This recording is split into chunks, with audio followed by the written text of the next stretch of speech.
Hello friends, டே 3 new day new place. இன்றைக்கி பூம்பாறையிலேருந்து கொடைக்கானலுக்கு வந்தாச்சு. கொடைக்கானல்லையுமே ஸ்டேயிங் பிளேஸ் சிட்டிக்குள்ளே இல்லை, அதுலேருந்து ஒரு 5 கிலோமீட்டர்ஸ் தள்ளி வெல்பட்டி பக்கத்தில் தான் எங்களோட ஸ்டேயிங் காட்டேஜ் இருந்துச்சு. கொஞ்சம் பீஸ் அண்ட் காமாக இருக்கலான்னு தானே இந்த மாதிரி ஹில் ஸ்டேஷன்ஸ்க்குலாம் போகிறோம். அங்கேயும் போய் சிட்டிக்குள்ளே ரூமாக போட்டு தங்கி இருக்கிறது எங்களுக்கு வந்து அந்தளவுக்கு பிடிக்காது. அதனால கொஞ்சம் சிட்டி விட்டு தள்ளி ஒரு டாப் வியூவில் தான் எங்களோட காட்டேஜ் இருந்துச்சு. அப்புறம் நாங்கள் ஏர்லி மார்னிங் எழுந்திரிச்சு டீ குடிக்கிறதுக்காக லேக் வந்துட்டு ஒரு ரவுண்ட் அடிச்சுட்டு அதுக்கப்புறமா ரூமுக்கு போய் ரெஃப்ரெஷ் ஆகிட்டு யூஸ்வலாக பார்க்குற டூரிஸ்டி பிளேசஸ்லாம் பார்த்தோம். ஃபஸ்ட் இந்த ராக் பில்லர், அப்புறம் குணா கேவ்ஸ், அப்புறம் வந்து பைன் ஃபாரஸ்ட், அதெல்லாம் தான் பார்த்தோம்.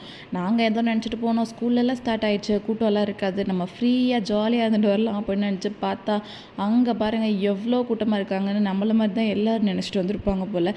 சரியான கூட்டம் எல்லா பிளேசஸ்லேயுமே.